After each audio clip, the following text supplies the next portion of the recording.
शिवपुराणात सांगितलेले अत्यंत महत्त्वाचे उपाय. नंबर 1.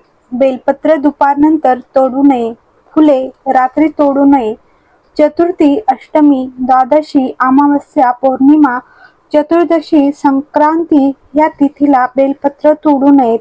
मंदिरात समर्पित केलेले बेलपत्र, कुठे ठेवलेले बेलपत्र, निर्माल्यात असलेले बेलपत्र ते धुवून समर्पित करू शकता. नंबर 2.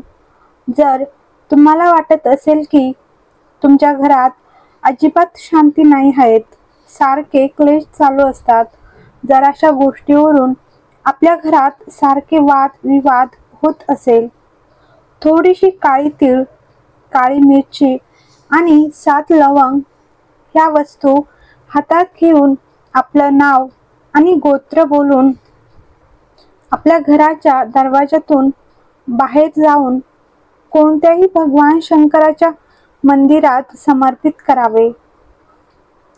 शिवलिंगावर समर्पित करून देत नसेल तर शिवमंदिराच्या दरवाजावर समर्पित करावे. घरात कधी क्लेश होणार नाहीत. शांतता राहील, प्रेम आपुलकी राहील. नंबर 3. शिवलिंगावर समर्पित केलेले जल आपण थोडेसे घेऊन यावे. खाली लोटा भगवान शंकराच्या मंदिरातून वापस आणायचा नाही.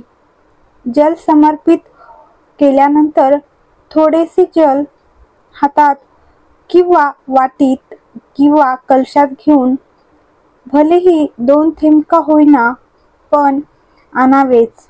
2 थेंब जलाचा स्पर्श कलशात 3 बोट टाकून ते बोट त्रिशूलाला टच करून मात्र परत ते 3 बोट आपल्या कलशामध्ये लावावे. ते जल आपल्या घरात शिंपडावे किंवा आचमन केले तर व्यक्तीचे यश वाढायला आपोआप प्रारंभ होते. त्याला यशाची प्राप्ती होते. नंबर 4. भगवान शंकराला सूर्यास्तानंतर जल समर्पित केले जात नाही. जर विशेष उत्सव असेल, शिवरात्री, एखादी तिथी चांगली असेल तर अभिषेक वगैरे केला तर ती वेगळी गोष्ट आहे. पण भगवान शंकराला सूर्यास्ताच्या पहिले जल समर्पित केले जाते. सूर्यास्तानंतर भगवान शंकराला जल समर्पित केले जात नाही. नंबर 5. ज्या व्यक्तीला रात्री स्वप्न पडते, स्वप्नामध्ये साप दिसत असेल, मेलेले व्यक्ती दिसत असेल, श्राद्ध पक्ष येण्यासाठी वेळ असेल तर कोणत्याही महिन्यात कधीही दशमी, 11 आणि 12 3 दिवस चपातीमध्ये गूळ ठेवून गाईला पितरांचे नाव घेऊन गाईला खाऊ घातले तर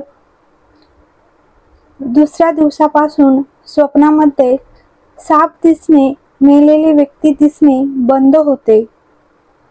स्वप्न पडणे बंद होते. रात्री शांततेत झोपू शकतात. नंबर 6. जर चुकून जरी शिवलिंगावर केतकीचे फूल अर्पण केले तर 1000 गायींच्या हत्यांचे दोष लागतो. त्यामुळे सर्व देवतांना केतकीचे फूल अर्पण केले जाते, पण भगवान शंकराला अर्पण केले जात नाही. भगवान शिवावर जर केतकीचे फूल वाहिले तर गायीच्या हत्याचे दोष लागतो. नंबर 7. तुळशीच्या मंजुळा काढून घ्याव्यात आणि आपल्या घरात शालिग्राम असेल त्याला समर्पित कराव्यात. भगवान शंकराचे नाव घेऊन मंजुळांना एकत्र करून 108 मंजुळांची माळ तयार करून भगवान शिवाचे नाव घेऊन भगवान नारायण जे शालिग्राम आहेत त्यांना ती माळ धारण करतात.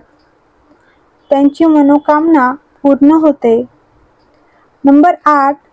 ज्या वेळेस तुम्ही एखाद्या अडचणीत अडकलेले असाल, खूप मोठी समस्या प्रॉब्लेम आपल्यासमोर आले असेल, तर कुंदकेश्वर महादेवाच्या नावाने एक लोटा पाणी, त्यात एक सफेद फूल टाकून भगवान शंकराला समर्पित करावे किंवा सफेद फूल शिवलिंगावर अर्पण करून त्यानंतर जल त्या फुलावर अर्पण करावे.